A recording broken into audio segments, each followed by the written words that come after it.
You're listening to the B&H Photography Podcast.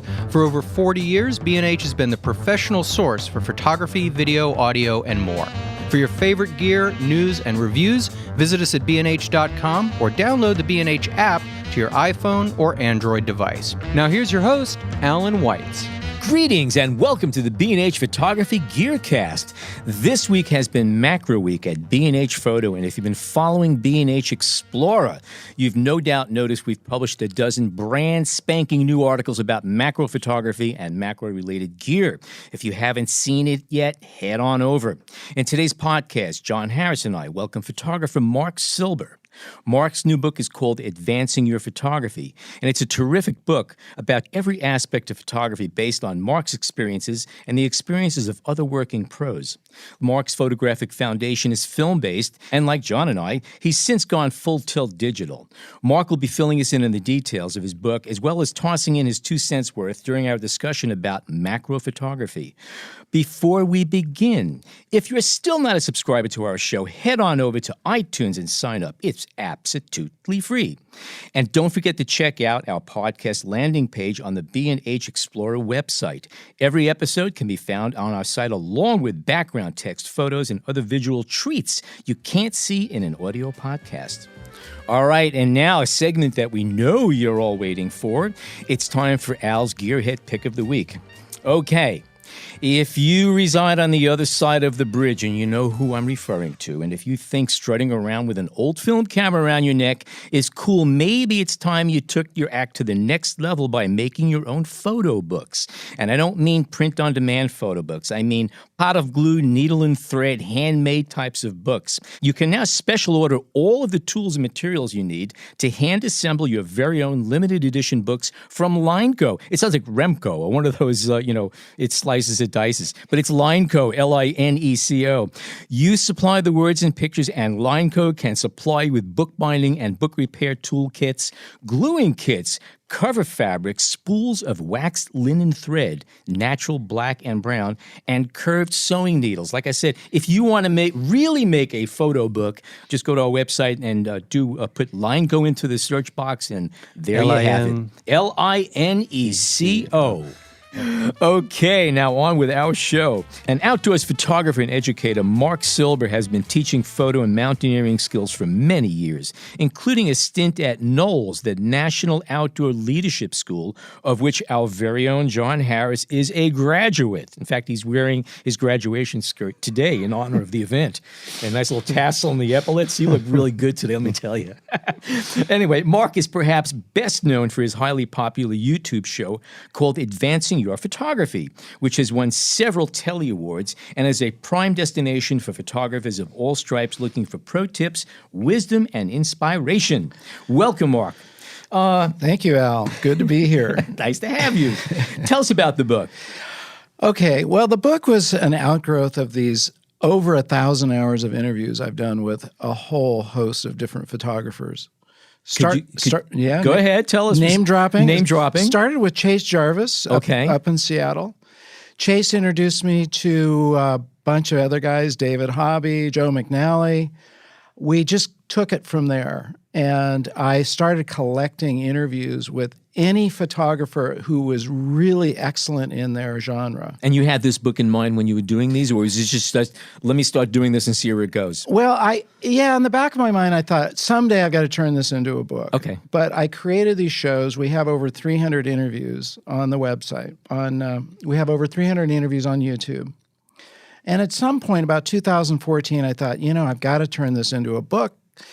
Videos are great, but you can't carry them around in your pocket. Mm-hmm. You can't make little notes in them, There's something about a physical book that it's a handbook that's the size that you can carry in your camera bag. And you know what it is a complete system of photography. That was my goal. Okay. From beginning to end. Now, let me describe something. It took me a long time to figure this out, but I wanted to look at, is there something called the cycle of photography, which means how does it begin and how does it end? The cycle of photography has at the center of it visualization. Many great photographers, Edward Weston, Minor White, Chase Jarvis, fact, most of my guests talked about the fact that they visualize a photograph before they press the shutter, which is the difference between taking a snapshot where you're just hoping somehow or another, if you take enough of these things, one of them will stick, as opposed to the visualization is you see it in your mind's eye, then you choose the equipment, and then you figure out how to capture it, and then you press the shutter.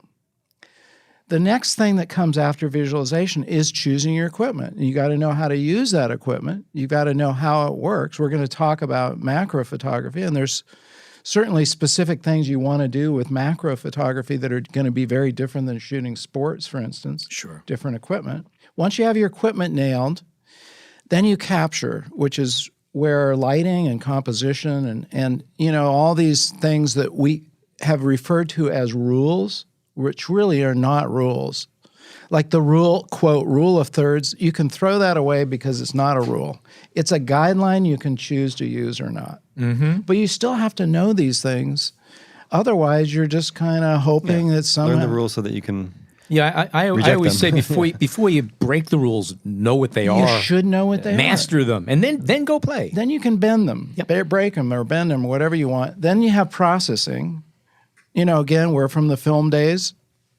After you got through shooting your roll of 36 exposures or 12 if it was a Hasselblad or whatever, you had to go in the darkroom and process those, develop them. Do you actually talk about darkroom processing in this? A little bit. I don't get into the details of it, but I do describe it enough so that, because I think it's important for modern photographers to understand the heritage, where we all came from. Yeah, I think you need to know where you've been. There's something to the roots of the whole thing. By the way, you did mention about the difference between taking a picture and creating a picture. Yes. And as you're saying that, I'm thinking, I think some of the best pictures I've ever taken after I finally got the image, I knew I got it.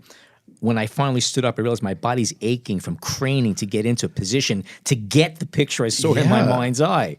So that's a clue. If it hurts afterwards, you got the right. You were thinking. I'll remember that, Al. Okay, Mike. I'll add that to the book. Yeah, there Uncle you go. Al said, No "Remember pain, no you." gain. Okay, if you want to slip that page into the back of all existing books, No problem. No problem. So the interviews you did, were they all captured on video or recorder, or a lot of them just sitting down and talking with people? They were all videoed. We started the show in 2009.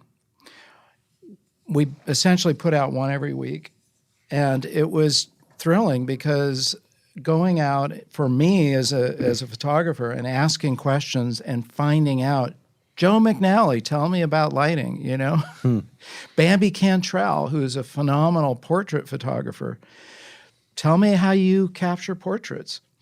And I basically distilled many of these interviews into this book, along with my own experience, because I started taking photographs seriously when I was about 12 years old. So, I've acquired a few notches in my belt since that. You learned a few tricks along the way. I've learned a few things along the way. Neat. Cool.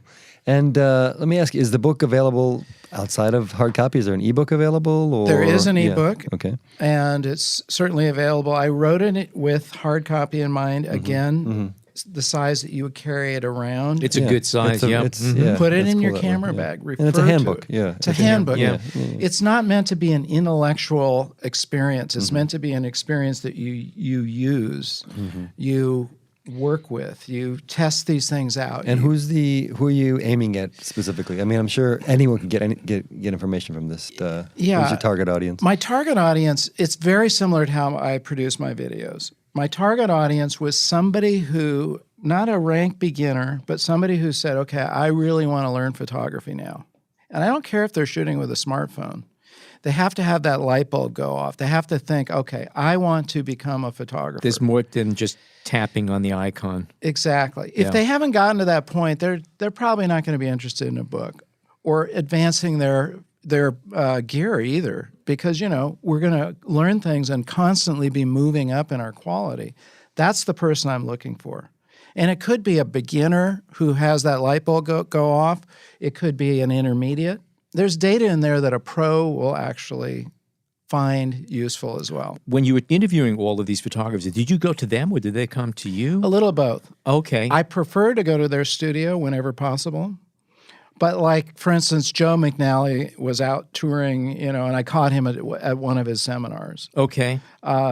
many of them I went to their studios, and I love to do that because you really get the feeling for how did they do this? It's part of the process, the background of it. It's part of the atmosphere. And if you start talking about a tool or a technique, it might just be right there, which is kind of handy. Exactly. Rather than doing shadow puppets. Yeah, I went to Vincent Laforet, for instance. I went to his studio, and it was just interesting to see how is it set up. In many cases, they're very simple because most of these guys are shooting on location like me. So the studio isn't something overwhelming. It's useful and it's comfortable, but it's kind of like it demystifies Absolutely. that you have to have all this equipment or this 100,000 square foot. And you learn space. a lot about people when you see their spaces and how they work, yeah. and you see the similarities and what you can discard, what you don't need. Also, Exactly. Yeah. Exactly. Yeah. So, what's your take on gear? I mean, do you? I hear you talking about using your phones, which I think obviously you can take great photos with your phones. But do you push people to buy a certain type of camera, or you're okay with whatever they use? No, I think they should have a camera that's really going to do the job, and I started off as a Nikon guy years ago. Actually, I went through so many different phases, but shot with Nikon for many years. I switched over to Canon. I shoot with a 5D3 mostly these days. The argument between Canon and Nikon will go on forever, but make sure you have good glass for sure. And make sure you have... Very good advice there. Yeah, I mean, because at the end of the day, you're going to be upgrading your cameras much more frequently than your lenses if you buy good lenses. Exactly. Yeah. And get equipment that's going to carry you forward so you're not having to switch out all the time. Because it takes a while to really learn a camera, and to get it to where it becomes an extension of you and your hand, it has to be intuitive like that. But I think you also have to accept the fact that no one camera will ever be perfect. It's true. And once you can get that and accept it, then you just work around all the shortcomings and make whatever you need happen. Exactly. And in post-production, we can fix a lot of those things, but not everything. So let me ask you, what did you learn doing this book? Ooh, that's a good question. John, that's a great question. He asks good questions. He does. That's a good question, and I learned a lot. Because it's one thing to sort of to know in your own mind, this is how you do this.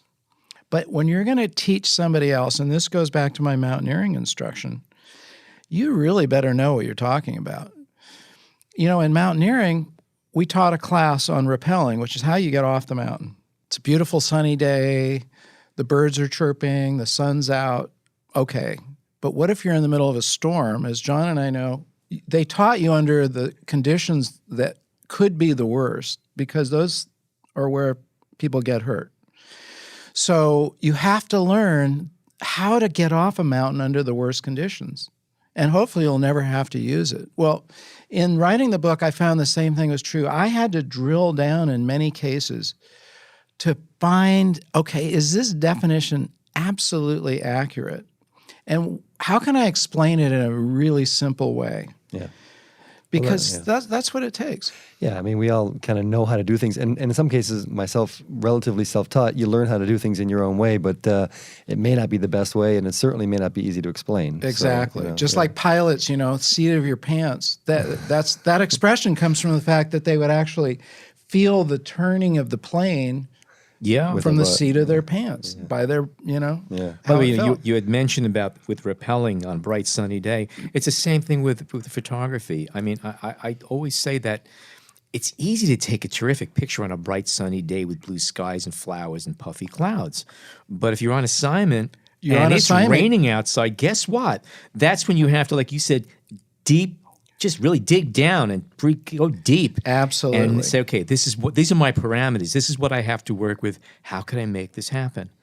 Bob Holmes, who's in my book, and he was a National Geographic photographer, made that point. When you're on assignment, you don't choose the weather. You don't choose whether it's 12 o'clock in the afternoon and you're going to get harsh shadows. You got to take that photograph. That's right. So you better learn the tricks. How do you capture a great photograph midday without harsh shadows? We talk about it in the book. Yeah. I like your the quote you have at the table of contents from Alice in Wonderland. Begin at the beginning and go on until you come to the end, and then stop. But that's the way the book is really kind of broken up in that way. I mean, in the order that you will be going about your work, from visualization, knowing your gear, processing, sharing. By the way, the layout of the book, I was just flipping through it, is really well done. Thank you. Because a lot of books, if they're not visually presented, graphically presented, right, it's like it adds to it, just the wall there. I know. This book has a nice flow to it. I have to thank my publisher, Mango, for their work on that. The quality of the layout and the printing is phenomenal. And, Al, I really stressed over that because I thought, look, I'm a photographer. I have to present this material visually. It has to look good. It's like Matthew Jordan Smith, who's a celebrity photographer. He's in the book. I know Matthew. He's terrific awesome. guy. Yes, wonderful man. But, he says, I don't want people to just look good. I want them to feel good. And that's kind of how I wanted the book. I wanted the book to feel good as you look through it. I want it to be easy to access the information and visually look good. And by the way, John, I want to mention something else. It's true that you begin at the beginning and go through to the end. But, if somebody's in a hurry, in today's world, look, we're all looking for instant information. So at the end of each chapter, we wrote what's called a crash course summary, which basically summarizes everything that's in that chapter. Now, if you're on an airplane and you're about to go to Paris and you think, I want to get some quick tips on how to shoot travel photography, you can go to the section on travel photography and open that up, read those tips, and go out and use them. I'm hoping that after people do that, they'll come back to the chapter and read the whole thing. But you can access the information that way as well. What's a punctuation point? Something I just picked up from your book here. Punctuation point is something that Bob Holmes talks about. It's very similar to what Cartier-Bresson mentions as the decisive moment, but it's a little bit different.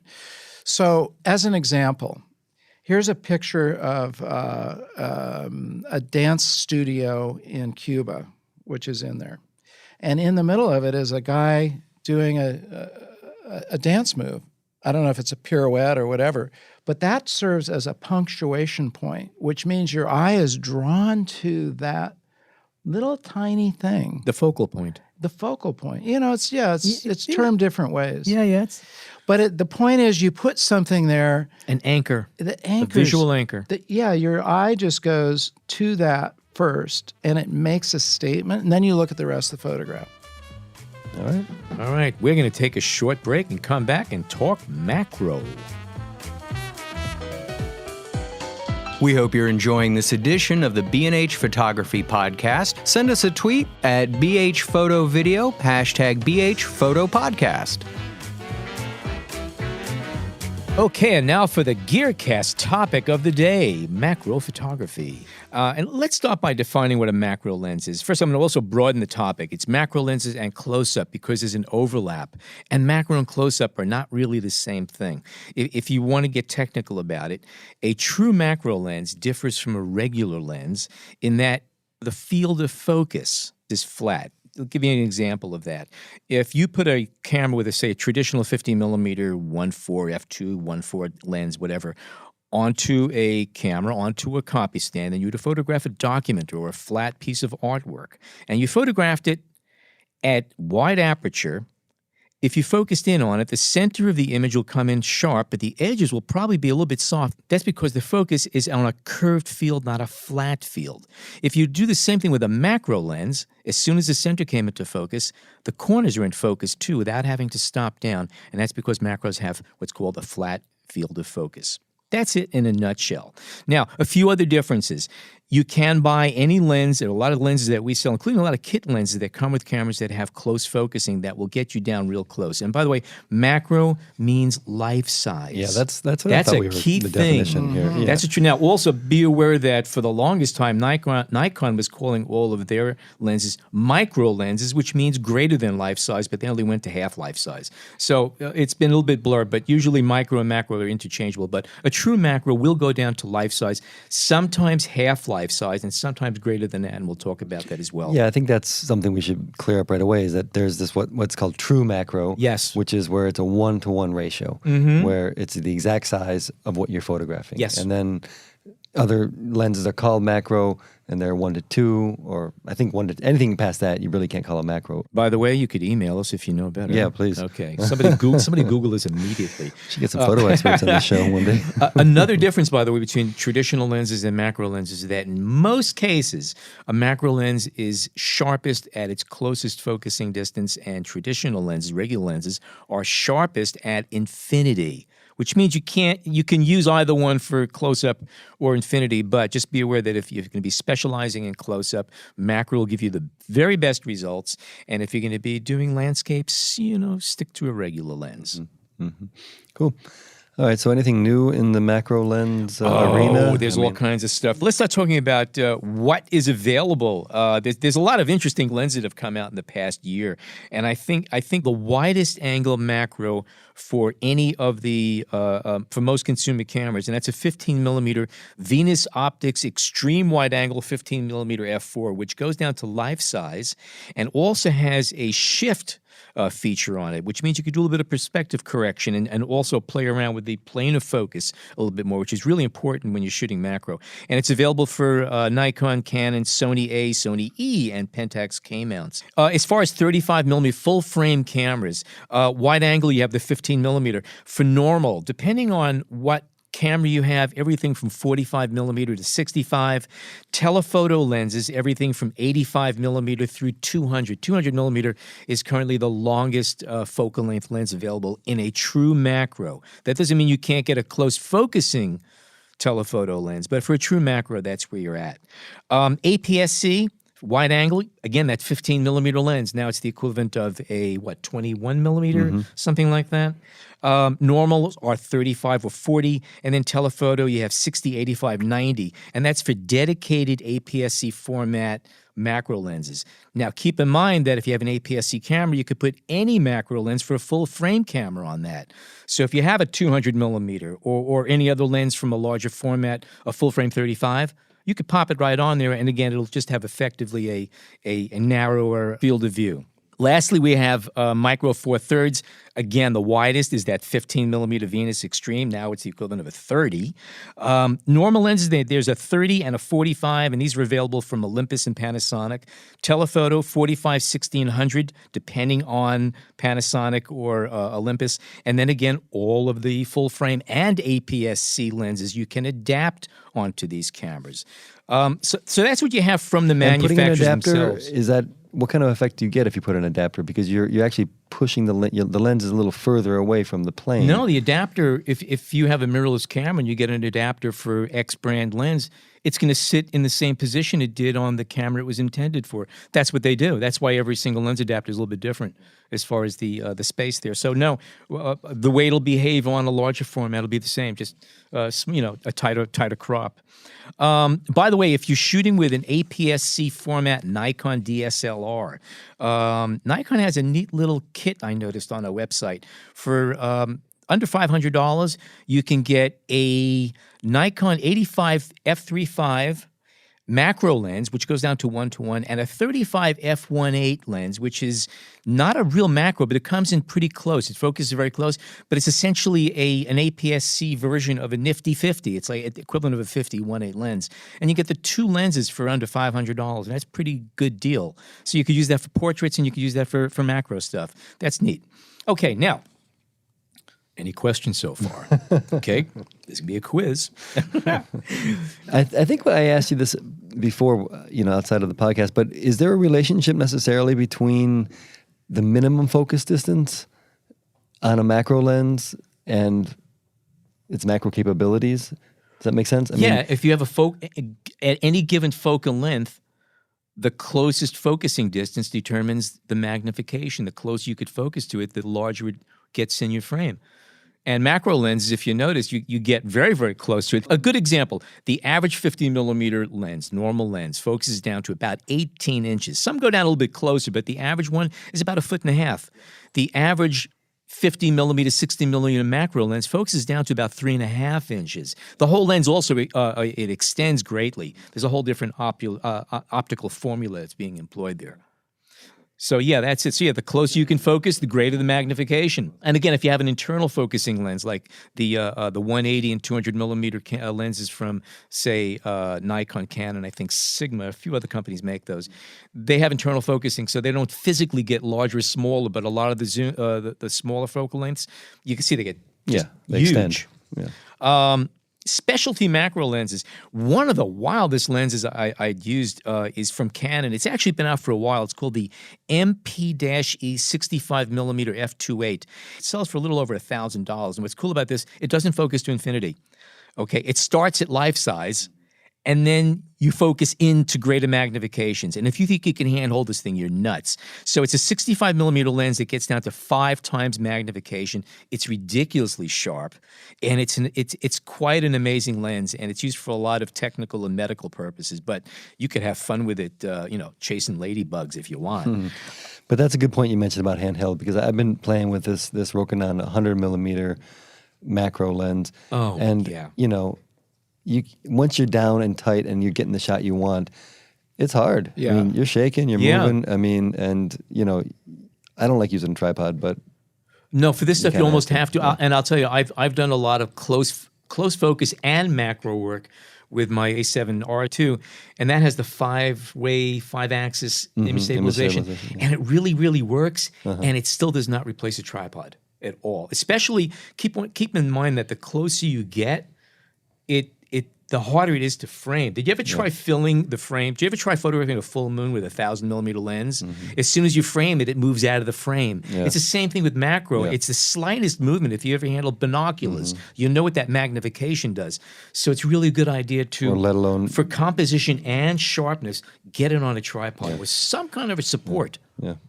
Right? I mentioned that in the book as a tool to make sure you're capturing the exact same thing, and this is true with video as well. If you don't want to have an interview where the person's wiggling around, put it on a tripod. But the same thing is true in macro, because you're trying to really get your vision of what you want that to look like.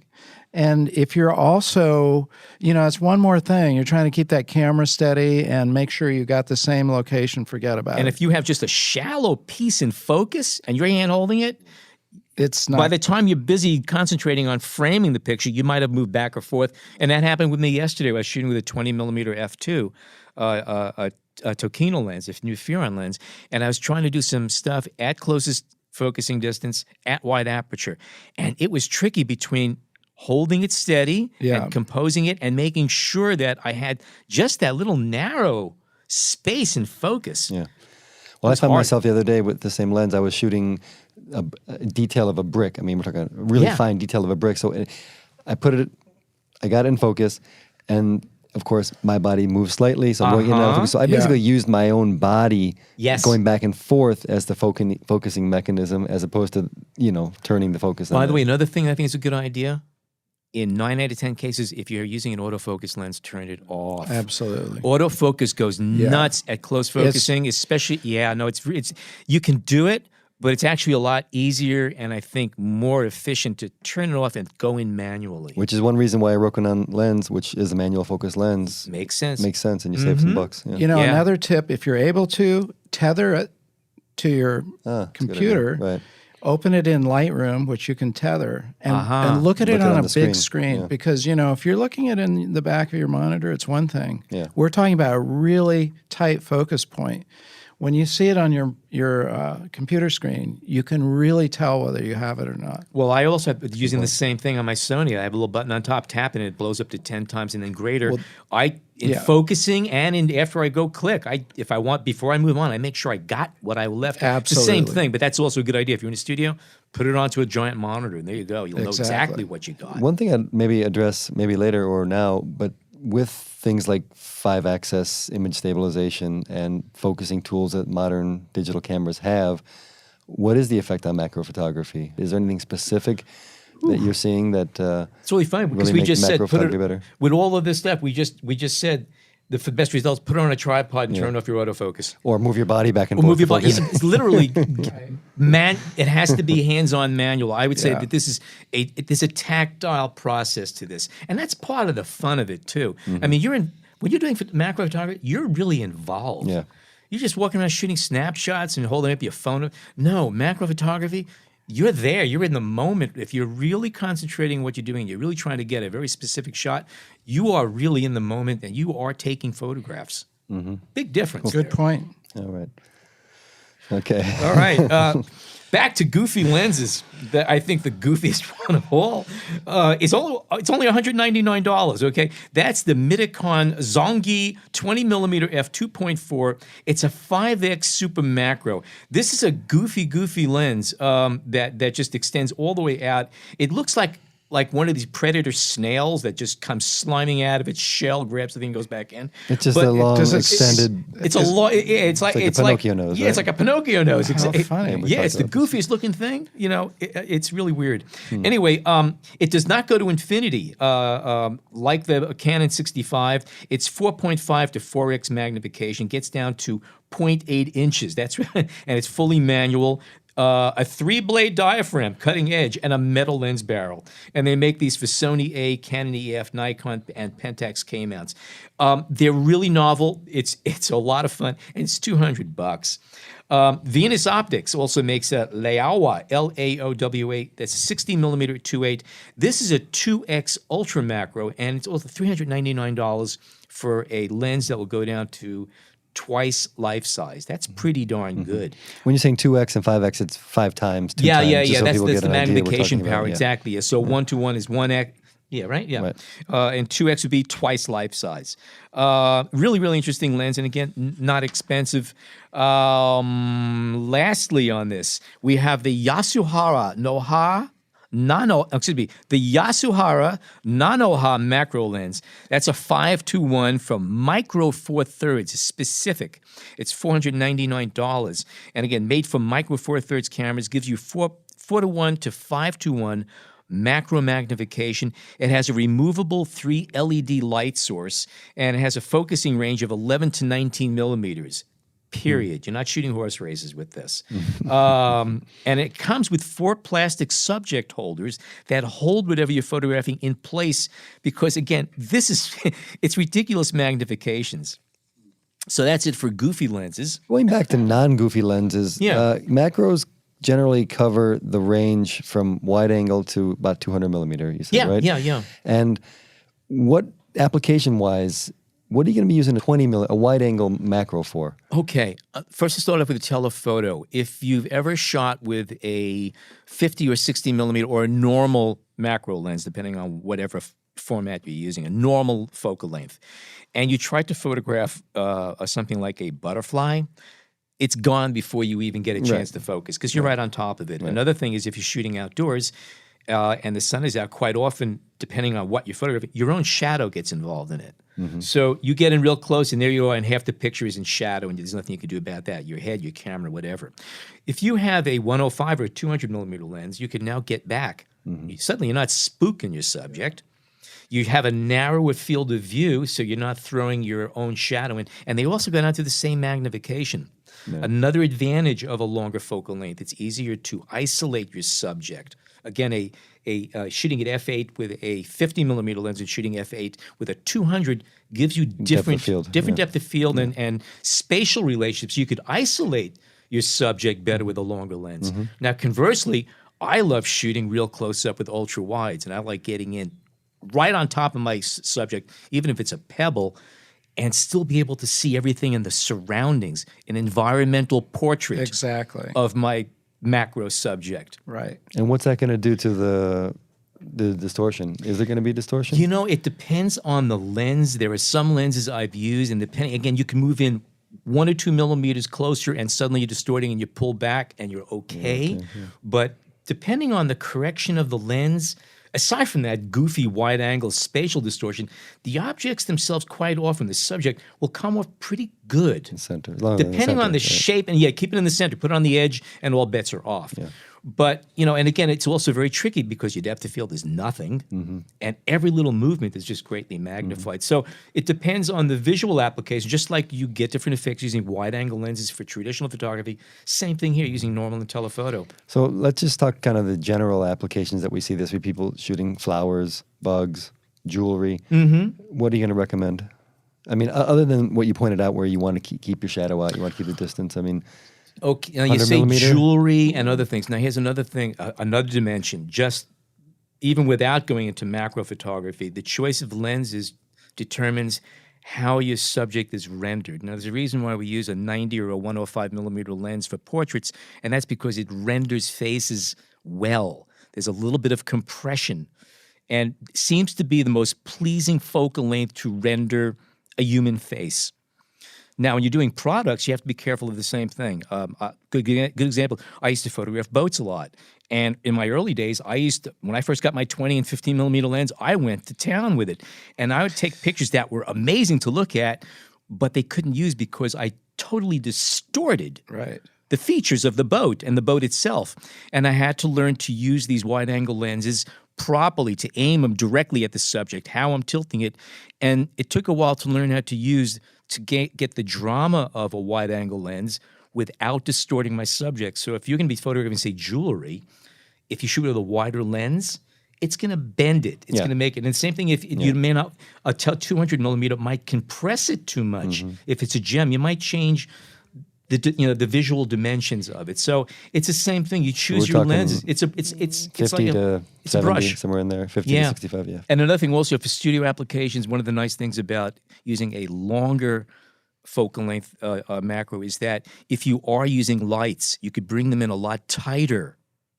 And depending on the reflectance of your subject, it might make or break the picture. But again, longer focal length, narrower angle of view, and you're just peering through you could have two huge lights right next to your subject, and you're peeking between them. Whereas with a regular lens, you'd see the lights. Right.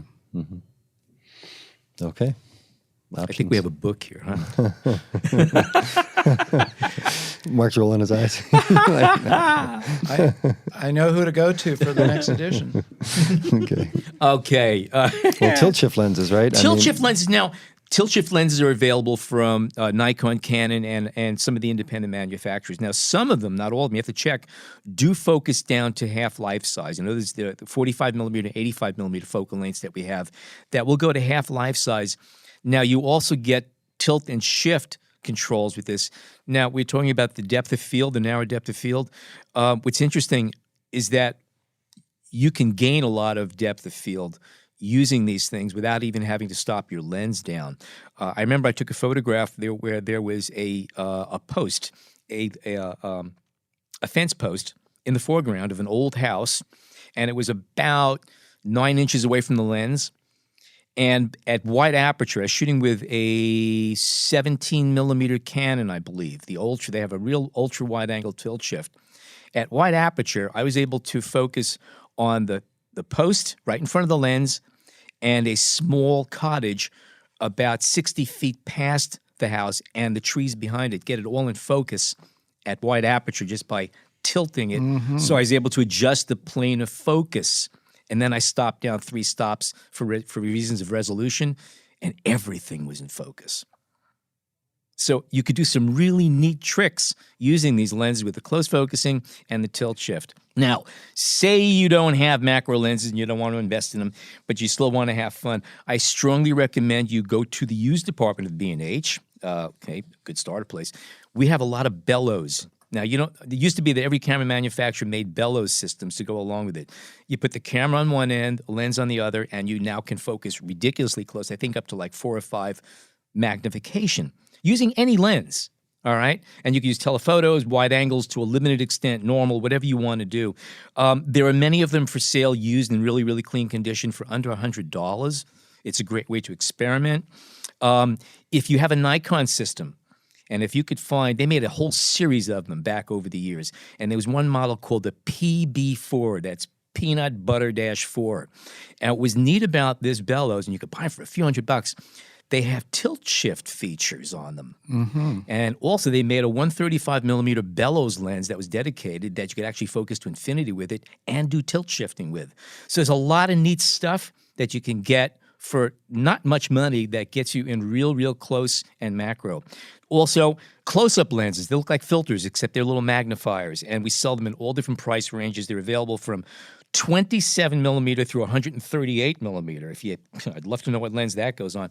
Also in different squares and in bayonet sizes, and Koken makes them as well. And they're available from like 0.05 to plus 10. And they could be stacked. And they're little magnifying lenses, and you could stack them up, and they let you focus closer. Now, do be aware that you do lose a little bit of sharpness with these things. Anytime you put anything in front of a lens, you pay for it. But it's a very inexpensive way to get very good pictures. And have you had good experience? Because my experience when I add those kind of extensions has never been... I've actually gotten some good shots. I really have, and I think it depends on the image itself. And I've used the same systems with good results and without good results. Again, it's the least expensive way of doing it. Now, a better way of doing that, if you don't want to lose optical quality, is to go into extension tubes, which come individually or in sets, and they're in fixed, usually they're like 10 or 11 millimeter, and then a 16 and a 25 or whatever. And each of those, they allow you to use your existing lenses and focus that much closer without losing optical quality. That's the important thing. Because they're just a tube. It's just a hollow tube. Now, you do lose light if you're working with a completely manual camera system. You have to add exposure.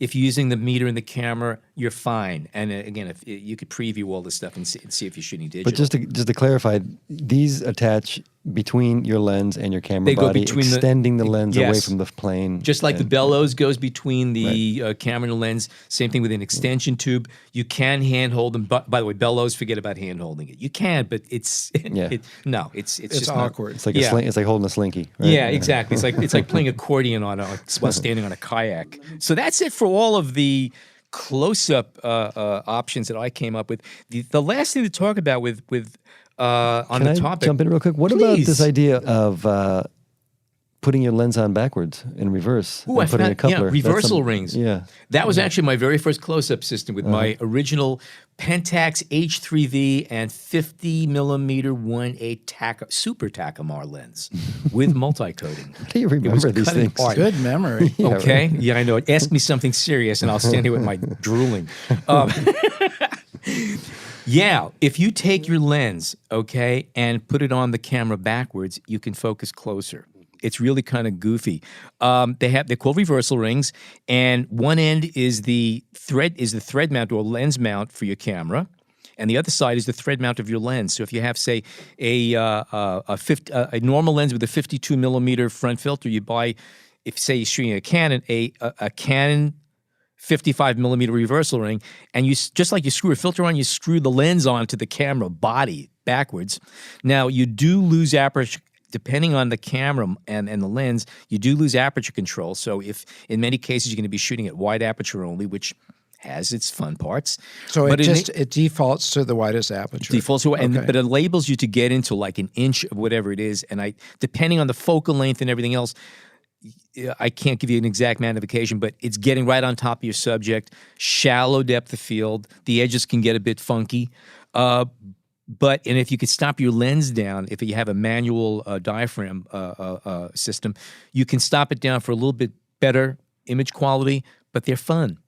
And it's cheap and easy. You know, that also goes back to what we were talking about as far as mountaineering. When you're trying to go light, that's a handy little thing you can just put in your backpack and with fast and dirty close-ups. Yeah.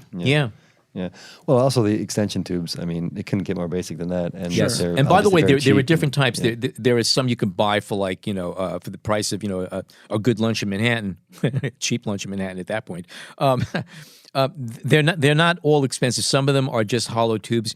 The more advanced ones will actually have contacts in them for all your data and all that stuff. Yep. Yeah. So you get all the benefits in all of your readouts. But I use them all, and again, they're all very good in their own way. So the last topic would be macro lighting. And while you can use a number of things, there are some really, really wonderful shoe-mounted, compact LED and flash systems. There are tiny ring lights that are available, a lot of very affordable, and some of them a little pricier, but they do amazing things, where you could just slip them onto your camera, and what they do is they get the lights in real, real tight to your subject. Some of them you can actually model them, have one side stronger than the other. It enables you to evenly light your subjects at life size. Mm-hmm. So well, there you have it. I mean, lighting is extra important when we're talking about macro. For the fact that you talked about you're often creating your own shadow over the image that you want to shoot, over the subject you want to shoot. And in general, you are so tight in, you need to get as much light in there as possible. So a ring light. One of my favorite devices, a slip-on device that goes onto the hot shoe. That's where the batteries are. And it has two little goosenecks with round LED discs on it that are about 2 inches across. And I can get into life size. And I could just take these two things from the top of the camera, and they have about each of the goosenecks is about a foot long. And I just move these little lights around, and I light my subject up close. Of course, the camera's on a tripod. Right. Yeah. But I could get in and light a tiny little thing with lights mounted on top of the camera. Right. And it was like $49. Yeah, and it's daylight balanced. It's beautiful. I was going to ask you. Daylight balanced, not bad. Battery powered, and you could dim them and control them. Can you turn Don't one off? you love technology? You can turn cool. one Yes, side you on could and one turn side off. yes, to give a all shadow. of this stuff. You Yeah. could do all this modeling, and you could tweak it infinitely. All right. That's cool. Get them closer, further, with different angles, and it's wonderful. It's really good.